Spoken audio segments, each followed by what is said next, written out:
Hello, my friends, and welcome to Youth Potential, a channel dedicated to helping young people with mental health problems. I have two books available, 102 Distraction Techniques and Self-Harm to Self-Harmony.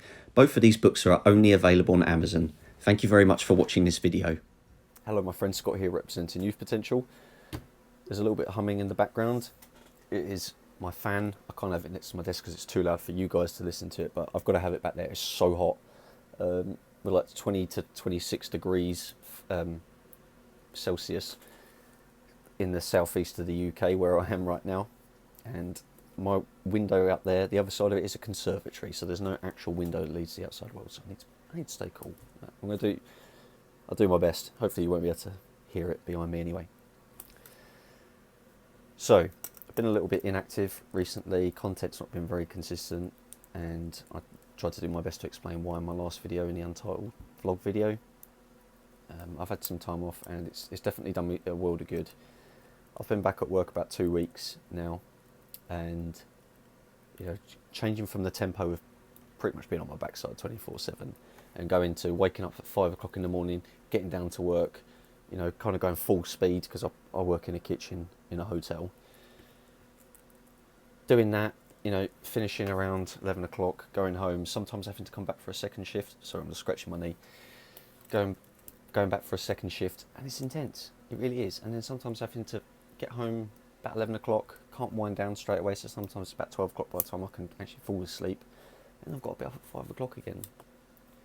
There's a real kick up the backside. The tempo change, it's needed, don't get me wrong, absolutely much prefer being back at work. But it's taken its toll on me.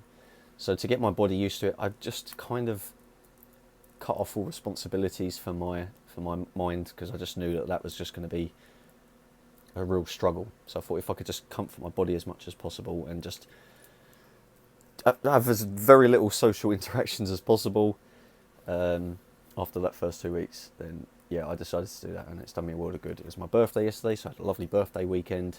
I turned 31 yesterday. Woo. So yeah, but no, I feel I'm in a place now where I can get back to youth potential. Okay. So today's video, we're talking about the expectations of the mental health services and medication. I am obviously from the UK, and I know the mental health services differ all over the world. Here in the UK, we have the NHS, which is, as most of the world know, it's a free service, although it's funded by the tax that we pay in large. But there's a bit of a problem with that, and I have friends in different places all over the world. I have a really good friend in the US that I speak to regularly, and she's told me about how it works over there in the US in terms of how you pay for it, and how accessible these services are. And it's comparatively different. The impression that I get just from these conversations is that health services in the US are run more like a business. You give good customer service. You take the money, you deliver the service, you get what you pay for, right? Here in the UK, right, unless you've got money to pay for private healthcare, the health services in the UK are crumbling at the seams, and that's not me discrediting the National Health Service. Absolutely not. I know the majority of them absolutely bust their balls to get the job done, and I've seen it. I've been there. I've been in the health services as a patient, as a visitor, as a parent, as a partner. So I absolutely admire the work that they do.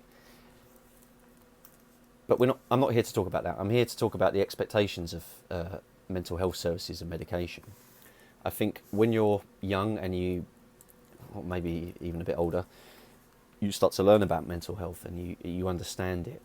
And if it's something that begins to affect you, especially if you fall into depression or anxiety, two of the most common mental health conditions, then I think it's really easy to fall into this assumption that if you go to the doctor and they'll prescribe you medication, and they'll get you hooked up with some therapy, then it will kind of, it will just be okay, you know, some months will go by and then you'll be recovered.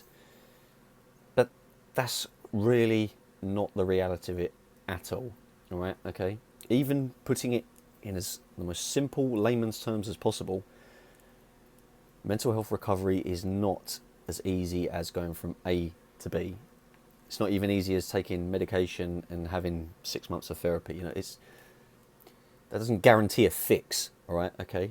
And even in physical health, you know, that happens. I know, obviously, people with chronic health conditions, physical health conditions, you'll be potentially in and out of hospital or doctor's appointments indefinitely, and I know that for a fact because I know very good people that are in that position.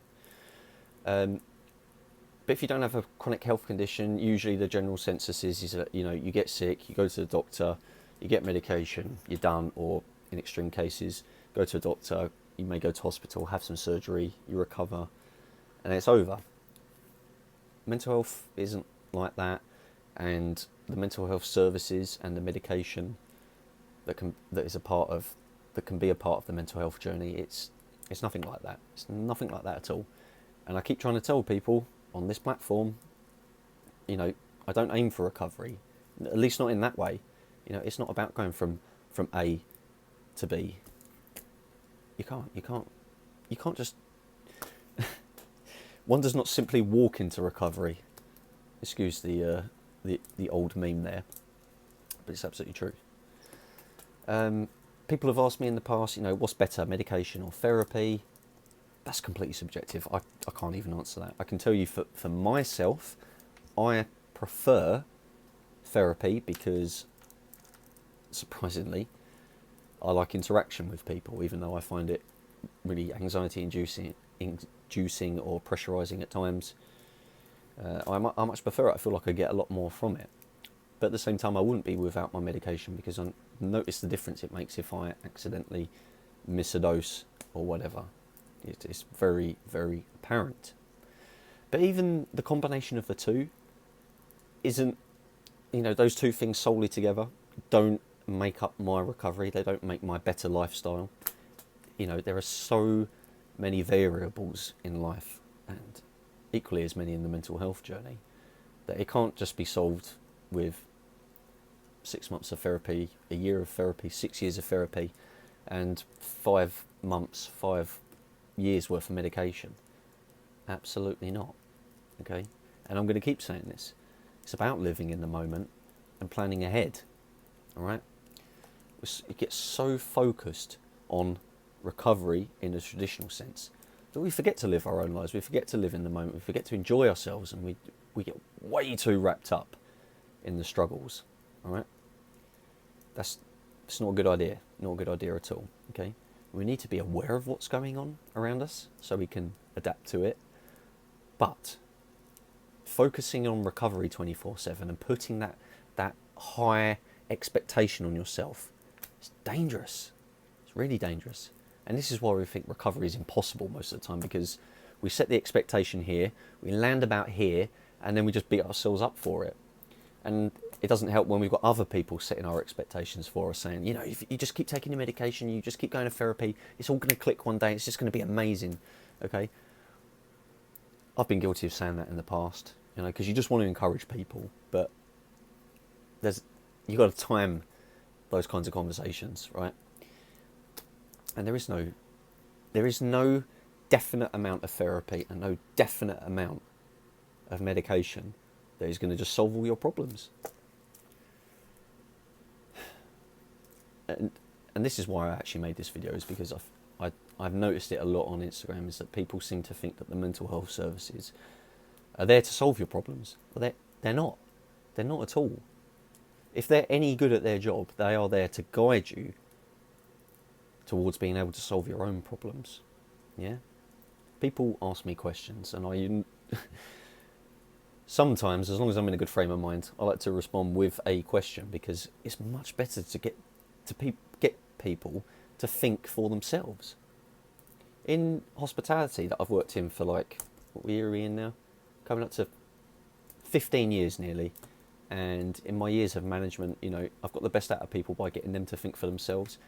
If I just always solve people's problems for them, then they don't learn anything. Yeah, okay, the problem may be fixed like that, but they won't learn how to fix the next problem down the road, and there will be more problems down the road. All right? So, I'm not saying avoid medication. I'm not saying avoid therapy or the mental health services in general. I'm just saying, please, don't get mixed up. Okay? Don't get mixed up thinking that medication and the services are there to solve all your problems, all right? They've got their job to do, but you've got your job to do as well. Okay? Take care, everyone. All the best.